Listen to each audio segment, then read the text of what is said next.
जय श्री गणेशाय नमो नमः। श्री कृष्ण भगवान ने कहा है कि आत्मा कभी मरती नहीं, ये बस एक शरीर से दूसरे शरीर में बदलती है। इसलिए आप अपने पूर्वजों को जब भी कुछ अर्पित करते हो तो वो उन्हें मिलता है। नमस्कार दोस्तों, सुनो सिर्फ इसको चैनल पर आप सभी का स्वागत है। अगर आप मेरे चैनल पर नए हो तो चैनल को सब्सक्राइब करें ताकि ऐसी और लेटेस्ट वीडियो आप तक सबसे पहले पहुंचे। धन्यवाद। दानवीर कर्ण, जिनके नाम के आगे ही दानवीर था, उन्होंने पूरी उम्र बहुत दान दिया। जो भी उनसे कुछ मांगता वो उसे जरूर मिलता। कर्ण जब परलोक गए तो वहां उन्हें वो कुछ दोगुना दिया गया जो कि उन्होंने दान किया था, लेकिन वो सब हीरे, जवाहरात और सोना चांदी थे। कर्ण को खाने को कुछ नहीं मिला क्योंकि उन्होंने कभी भोजन दान नहीं किया था। कर्ण भूख से व्याकुल हो गए। अंत में यमराज की विंजी करके धरती पर जाकर फिर से दान करने की आज्ञा मांगी। यमराज ने कर्ण को 14 दिनों का वक्त दिया। कर्ण ने धरती पर आकर जमकर भोजन दान किया और श्राद्ध किया।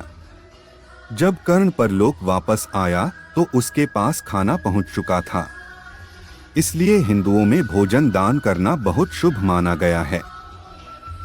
श्राद्धों के दौरान तो गरीबों को भोजन खिलाना ही चाहिए। इसके जरिए हमारे पूर्वजों को सीधे ये पहुंच जाता है।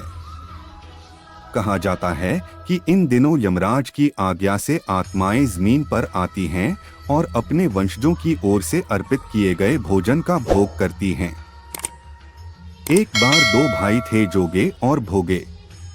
जोगे अमीर था और भोगे गरीब। एक बार श्राद्ध का वक्त था तो अमीर भाई की पत्नी ने उससे श्राद्ध करने को कहा, लेकिन वो इसे व्यर्थ की बात मानकर टालता रहा। ऐसा करने पर अमीर भाई की पत्नी ने सोचा, अगर श्राद्ध नहीं किया तो लोग बातें बनाएंगे, इसके लिए ऐसा करती हूँ कि अपने मायके वालों को दावत पर बुलाकर अपनी शान दिखाऊंगी। वहीं अमीर भाई की पत्नी ने श्राद्ध पर मदद करने के लिए गरीब भाई भोगे की पत्नी को बुला लिया।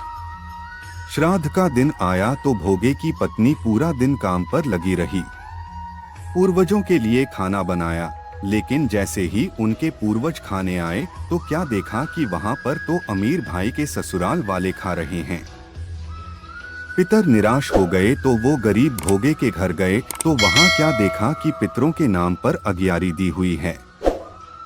पितरों को उस पर दया आई और उन्होंने कहा कि भोगे के घर धन आ जाए। शाम हो गई। गरीब भोगे के बच्चे खाना मांगने लगे, लेकिन उनके घर में कुछ नहीं था। भोगे के पत्नी ने बच्चों को टालने के लिए झूठ ही कह दिया कि बाहर हौदी के नीचे खान को है, खा लो। बच्चे जब वहां गए तो देखा कि हौदी मोहरों से भरी हुई है। दौड़े दौड़े बच्चे मां के पास पहुंचे और सारी बात बताई। भोगे भी अब धनी हो गया। अगले साल जब पितृपक्ष आया तो उसने अच्छे से श्राद्ध मनाया, 56 तरह के भोग लगाए और ब्राह्मणों को भी भोजन कराया। इससे पितर बहुत खुश हुए और भोगे का धन और कुल हमेशा बढ़ता ही गया। पितृ कभी भी अपनी संतानों को परेशान नहीं करना चाहते हैं, वे बहुत दयालु होते हैं। लेकिन संतानों की उपेक्षा से दुखी हो जाते हैं, क्योंकि संतान के द्वारा श्राद्ध कर्म और पिंडदान आदि करने पर उन्हें तृप्ति मिलती है और वे अपनी संतानों को धन धान्य और खुश रहने का आशीर्वाद देते हैं। पितृ ये नहीं चाहते कि उनकी संतानें उनको तृप्त करने के लिए बहुत कुछ करें, वे श्रद्धा भाव से किए गए श्राद्ध के खुशी के साथ स्वीकारते हैं। कहा भी गया है कि श्रद्धा के बिना श्राद्ध अधूरा होता है। श्रद्धा भाव से प्रसन्न होकर पितर देते हैं अपना आशीर्वाद।